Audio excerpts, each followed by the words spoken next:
네, 오늘은 손해배상 청구 소장을 써보겠습니다.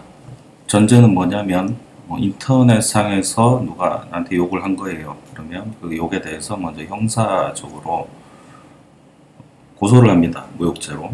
고소를 하게 되면 수사를 하고 이제 처분이 나겠죠. 주로 이제 벌금형이 나옵니다. 무욕죄 같은 경우. 그럼 이제 판결문이 있어요. 형사 판결문. 그 형사 판결문이 나오면 이제 민사를 제기하는 겁니다. 형사처벌을 받으면서 벌금을 낸 건 국가에 대해 내가 벌을 받은 거고요. 그 당사자의 피해를 배상하는 건 민사소송입니다. 형사처벌을 받은 상태에서 그 판결문 또는 약식명령서, 형사 결과를 증거로 해서 민사손해배상을 제기하는 소장입니다. 하나 알아두시면 직접 소송을 제기하실 수가 있습니다. 다만 오늘 쓰는 소장에서 좀 특이한 게 하나 있어서 그 부분만 조금 집중해서 설명드리겠습니다. 통상은 기존 폼에 제가 내용을 넣는 형태로 하는데 누구나 하실 수 있게 전 과정을 보여드리도록 하겠습니다. 원고, 이제 소송을 제기하는 이름 예를 들겠습니다. 김나훈. 그 다음에 주소 쓰고요. 여기는 직접 하실 때는 쓸 게 없습니다. 근데 지금은 제가 소송 대리를 하고 있기 때문에 소송 대리인 변호사, 그 다음에 피고. 요 부분이 문제인데, 인터넷 상에서 나를 모욕한 사람 이름을 모릅니다. 실명을. 그 판결문을 신청해서 받아보면 이름 주소가 가려져 있어요. 성명불상이라고 하든지. 그 다음에 주소도 모르죠. 당연히 주소불상. 이 부분을 어떻게 하냐, 요게 이제 오늘 설명드리는 핵심이 되겠습니다. 그리고 여기 사건명을 적어요. 손해배상 청구서. 근데 손해배상 중에 기타 손해배상이라고 해서 의료사고나 교통사고, 산재사고 같은 경우는 좀 특수한 영역이잖아요. 그때는 손해배상의, 손해배상산 그렇게 이름을 붙이는데, 그게 아닌 이런 정신적 손해라든지 재산상 손해는 손해배상기라고 표현합니다. 청구의소.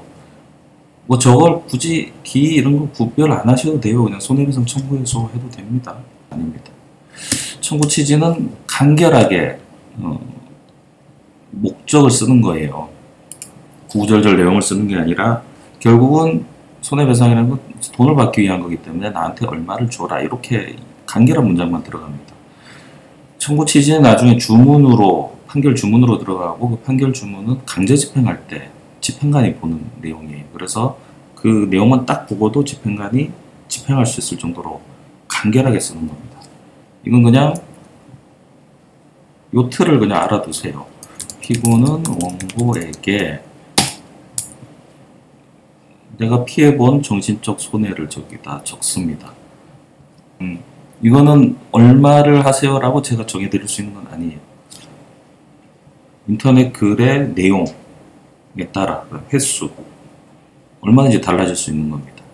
이 사건에서 모욕의 내용은 제 의뢰인이 본인을 모욕하는 건 다 참아줬어요. 그런데 부모를 욕하는 내용을 썼단 말이죠. 그럼 선을 넘은 거잖아요. 그래서 딱 한 번 올린 글이지만 그냥 넘어가기 좀 어렵잖아요. 근데 그 정신적 손해를 사실 돈으로 환산하는 건 어렵죠. 그걸 어떻게 정합니까? 돈을 안 줘도 내 마음이 풀어질 수도 있는 거고, 돈을 아무리 많이 줘도 내 마음에 상처가 남을 수도 있는 거고, 그래서 금전으로 정하는 거는 쉬운 일은 아니에요. 및 이제 저게 손해인데 저기에 지연이자를 붙입니다. 이에 대한 이 사건 판결 선고 시부터 다 갚는 날까지 는 12%의 비율에 의한 돈을 지급하라. 판결 선고 시부터 하는 이유는 이 손해배상 금액이 선고 때 정해지는 사건 성격 때문에 그렇습니다. 예를 들어 차용금 사건 같은 경우는 소장 부본 송달을 다음날 이렇게 돼요.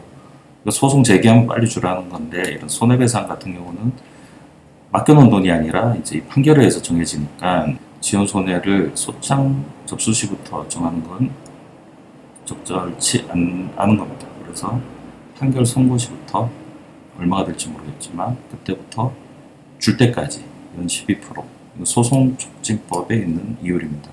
이게 뭐 계속 변해요. 20%였다, 15%였다, 변해요. 지금 12%입니다. 비율에는 돈을 지급하라. 이게 청구 취지입니다. 그리고 이제 1항으로 하고, 2항 소송 비용은 피고가 부담한다. 자, 청구 취지고요. 이제 청구 원인. 요게 이제 하고 싶은 걸 쓰면 돼요. 자, 청구 원인은 왜 내가 이 돈을 청구하는지에 대한 내용을 쓰는 거예요. 내용을 쓰는데 지금 인터넷상에서 나를 모욕했기 때문에 그렇죠. 그러면 이 손해배상에 근거되는 이야기를 쓰는데, 먼저 손해배상 크게 두 개입니다. 손해배상 책임 발생 부분을 쓰고요. 그 다음에 손해배상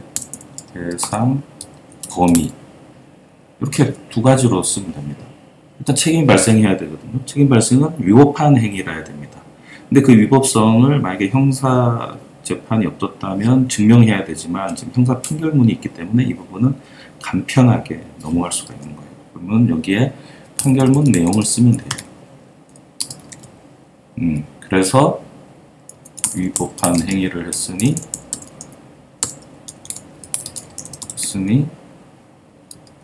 배상 책임이 있다.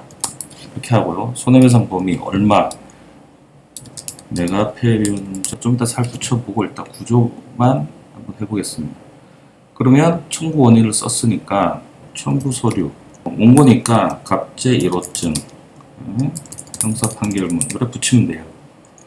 그 다음에 다 했죠.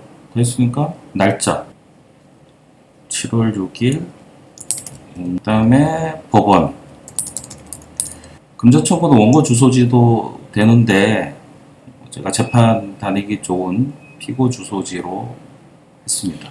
다 한 거예요. 이거를 이제 보기 좋게 만들었고, 전체적 폰트를 정하고요. 그 다음에 칸 좀 띄고, 청구원인 번호도 좀 넣고요.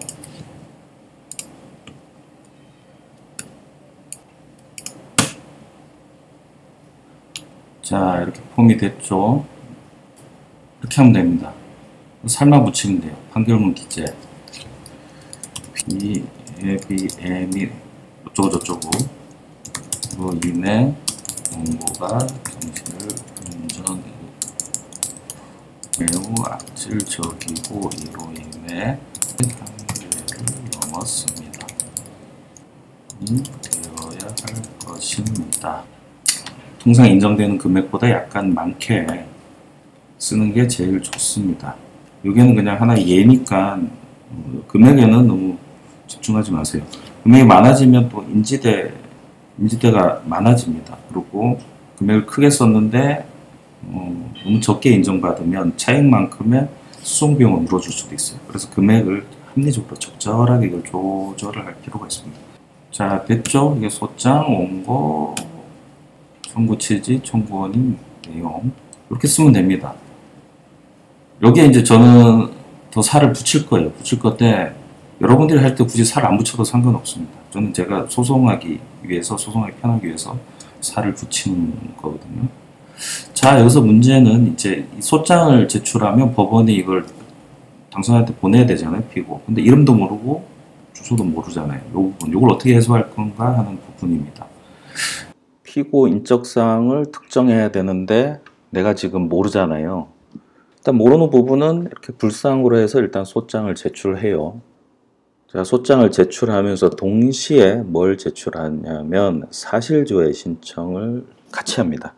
원래 사실조회는 이제 증거 신청 방법의 하나인데 피고 특정을 위해서 인적사항 확인을 위해서 이 사실조회를 활용하는 거예요. 사실조회는 뭐냐면 어떤 기관에 정보를 달라고 요청할 때 법원을 통해서 하는 걸 말합니다.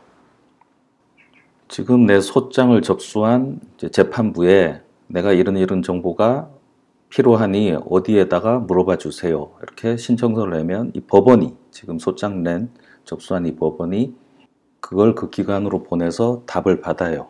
그러면 그 답 온 걸 갖고 제가 소장의 피고 인적사항을 특정하는 겁니다.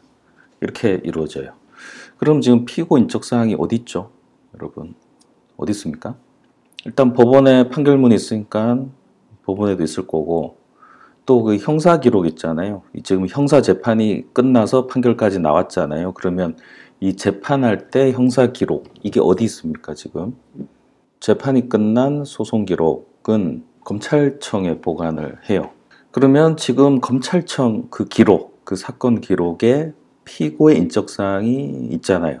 법원에다가 물어봐 주세요 하는 게 사실조회 신청이에요. 그럼 법원이 검찰청에 물어봐 주고, 그러면 검찰청은 그 기록을 찾아서 필요한 인적사항을 해서 법원으로 보내고, 법원에 온 정보를 갖고 제가 소장에 있는 피고를 정정하는 겁니다. 당사자 표시 정정이 되겠죠.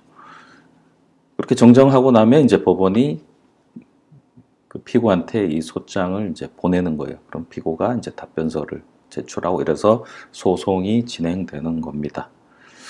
오늘 영상이 도움이 되셨나요? 궁금한 사항 있으시면 댓글이나 이메일로 문의 주시면 성실히 답변 드리겠습니다. 오늘은 여기까지 하겠습니다.